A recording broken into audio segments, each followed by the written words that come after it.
What will you discover at Luray Caverns? From the tippy tops of their ropes course, breathtaking views of the Shenandoah Valley. From deep down below in the caverns, wonder and awe from all the formations built over billions of years. And in the spaces in between, you can walk through history, see the evolution of the automobile, and even meet the mayor of Toy Town Junction. Open 365 days a year, discover the perfect holiday adventure the whole family will love at Luray Caverns. Plan your trip at LurayCaverns.com. Today on CityCast Philly, it's just 1 week until Election Day. In the days before we choose the next president, and especially in the days after, if we don't immediately have an official winner, we need to know that the information we're reading and consuming and watching isn't fake. And we need to know it isn't pink slime. It's Tuesday, October 29th. I'm Trinae Nuri, and here's what Philly's talking about.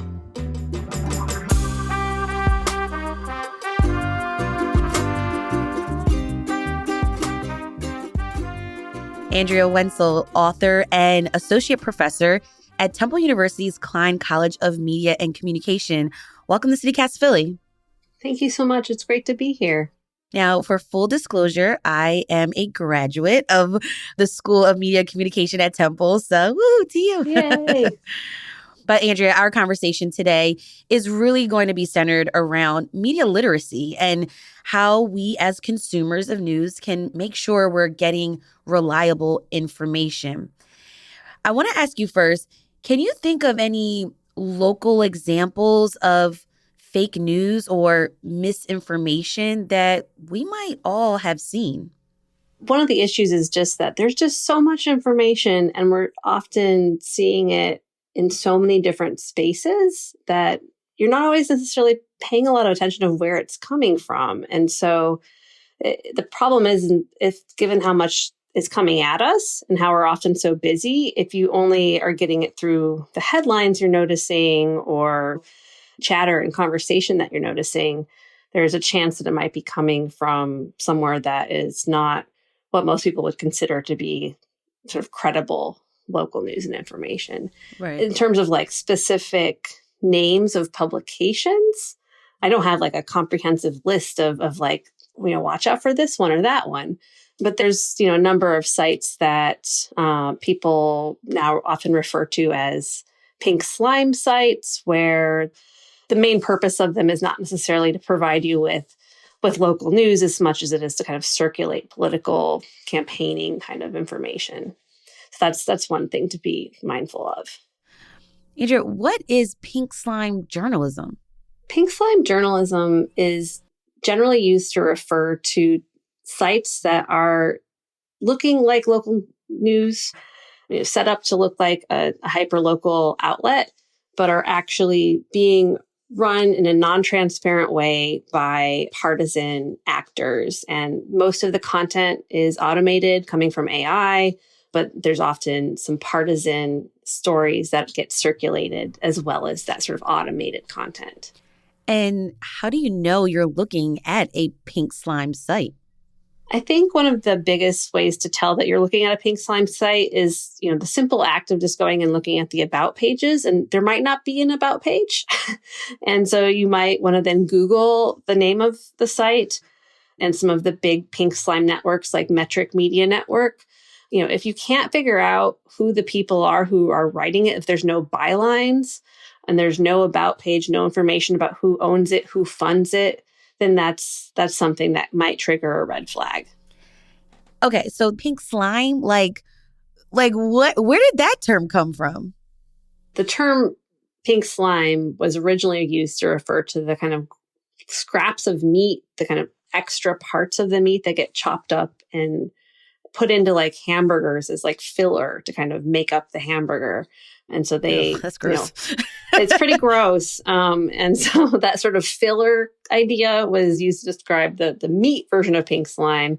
And a journalist who was critiquing the way that some of these early pink slime outlets were doing journalism and kind of using sort of filler automated content, used the pink slime term to refer to that journalism.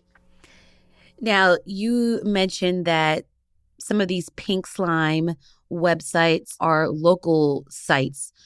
The Philadelphia Inquirer recently wrote an article pointing out some of them. I wonder if you could kind of give us some examples of like sites that are circulating that might be like an example of it. Sure. So there's a number of sites that are part of something called the Metric Media Network. The Tau Center for Digital Journalism at Columbia University has done a lot of research on the Metric Media Network. They have many sites around the US. In Pennsylvania, there's quite a few. So Philadelphia Inquirer gave the example of the West Montgomery Times and how they had offered quite a lot of coverage of the state senator, and it was sort of just all very positive stories, and sometimes the same story, often with the same photo. And the thing with many of these sites that if you are looking at them is that they look kind of strange. And they're often like there's not necessarily like regularly updated news in the way that we would expect it.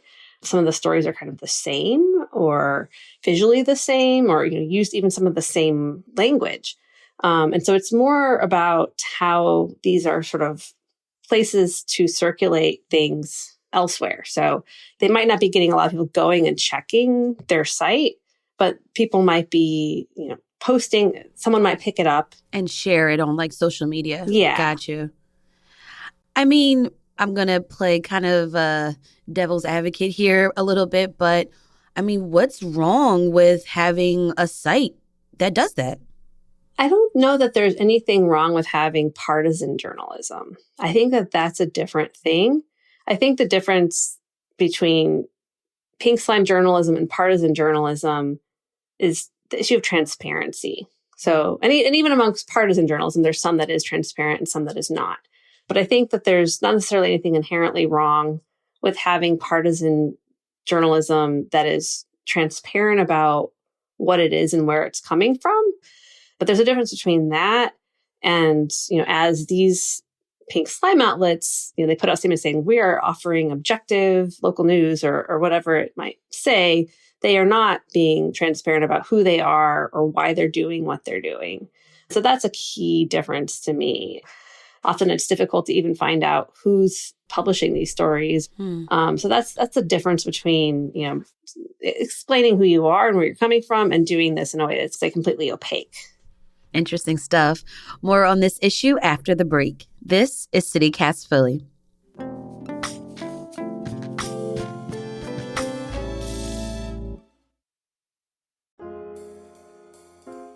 This episode is brought to you by BetterHelp. This month is all about gratitude. I'm so grateful for my mom, Linda, for her love and support. But there's another person we don't get to thank enough, ourselves. It's sometimes hard to remind ourselves that we are trying our best to make sense of everything. And in this crazy world, that isn't easy. Here's a reminder to send some thanks to the people in your life, including yourself.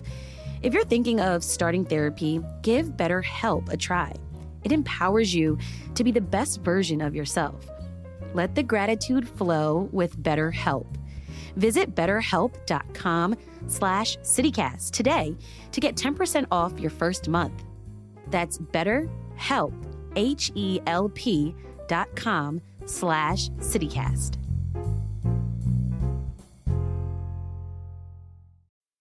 Ryan Reynolds here for, I guess, my 100th Mint commercial. No, don't. I mean, honestly, when I started this, I thought I only have to do like 4 of these. I mean, it's unlimited premium wireless for $15 a month. How are there still people paying 2 or 3 times that much?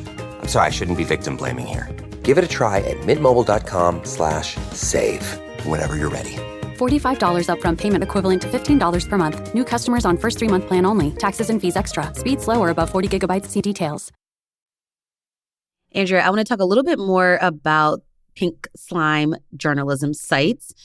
Do we know who's funding these sites? Yes and no. So there's the Tau Center for Digital Journalism has a pretty extensive report that goes through some of the different networks and who funds some of those. There's like particular right-leaning people with lots and lots of money who have been instrumental in setting up these networks. And there's not a lot of transparency about how the funding has worked. And they've done a lot of investigative work to try to uncover, like, what are the relationships between these different actors. It's something that is better to kind of refer you to their report than try to detail the particulars of the different individuals myself, because it gets pretty complicated. It's largely dark money. And so it's deliberately not very simple to figure out. Are the slime sites reaching their target audience?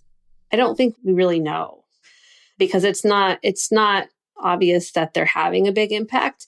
The few studies that have been done have been kind of inconclusive in that regard. I think the challenge there is a lot of the influence is more indirect. So it's not like a bunch of people are going to their websites, because their websites really aren't made for a bunch of people to go to, because they'd quickly get really bored because there's, a bunch of stories about gas prices or, other sorts of like kind of filler content that's sort of automated.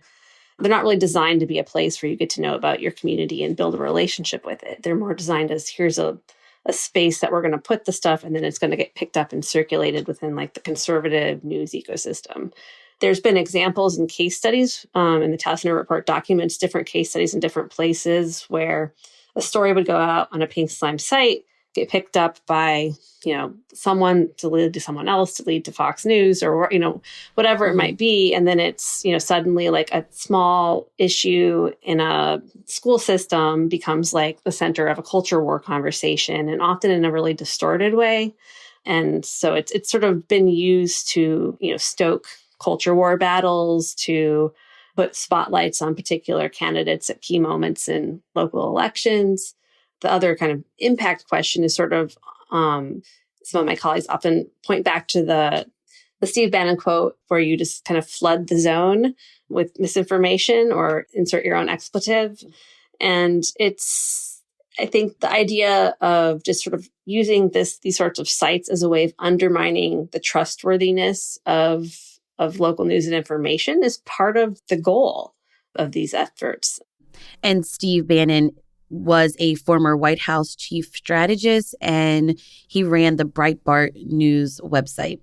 Yes. So I see that maybe Pink Slime sites are filling what might be an empty space in the media landscape. And there was a time back a few years ago when CityCast Philly popped up into, the local news space, and our Hey Philly newsletter popped up. And maybe people thought, well, this is a new player. Are they real? But hopefully you saw my beautiful face and the rest of the team, and you knew that, okay, well, maybe we can trust this podcast and newsletter. In all seriousness, though, what do you think this says about the state of local journalism? I mean, I think that your example about CityCast is an example of you can establish trust with people because you are journalists who've been working in the local news space for a while before this initiative. I mean, you have a track record, you have a sense of connection to the people that you are trying to connect with in your work. So I think there's a lot of great things happening in local journalism in Philly and elsewhere, like what you're doing. And I think that, I don't think Pink Slime is, I think it's concerning. I don't think it's, an existential threat to local journalism. I think we have other things that are existential threats to local journalism. It doesn't help, right? It's not doing anybody any favors. And it's particularly something to be mindful of and concerned about during elections. And because that's sort of when it ramps up and gets really more active. But I mean, there's challenges with mis and disinformation during election times that affect our sort of local information space, even beyond Pink Slime. I mean, there's, the concerns about disinformation coming on WhatsApp channels, or, there's all different ways that kind of unhelpful players in this work are trying to, put out false information and influence people and reach them where they're at. There's all different ways that people who are trying to have a negative influence on elections are doing that. there's lots of other conversations we can have about the state of local news, but it's definitely not helping, but it's I think just one issue within that larger questions around local news. Are there other types of fake news or misinformation voters should be aware of? I'm not a political strategist, but I imagine people who are using every tool they can find to reach people and not necessarily share fake news, but influence people in ways that is beneficial to them. And so I think that the more you can be kind of proactive about getting your information, I feel like the better your chances are in terms of if you rather than wait for it to come to you and to find you, if you can go out and check either a news site that you find reputable or look up, there's a number of voting guides that you can find, connected to whoever, whatever the organization or outlet that you might trust or identify with, your chances of kind of getting a bit more thorough information is going to come from you kind of being more proactive with that, which I know is hard because everyone's very busy, but right. Yeah. You may not have a couple hours just to kind of go on a deep dive on a topic or for a candidate. Yeah. Which is why, and I too, often will end up relying on a voter guide. And sometimes you're, asking your friends for what voter guide are you using, or things like that. And that's just the reality of, I think, how a lot of us operate in this space. That's Andrea Wenzel, author and associate professor at Temple University's Klein College of Media and Communications. Thank you so much for joining me on CityCast Philly. Thank you so much. And Andrea also has a book, Anti-Racist Journalism, The Challenge of Creating Equitable Local News. We'll have a link in our show notes.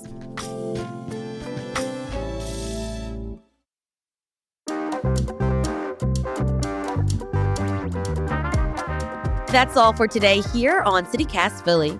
If you enjoyed this episode about media literacy, tell a friend, rate the show, leave us a review, and hit that subscribe button.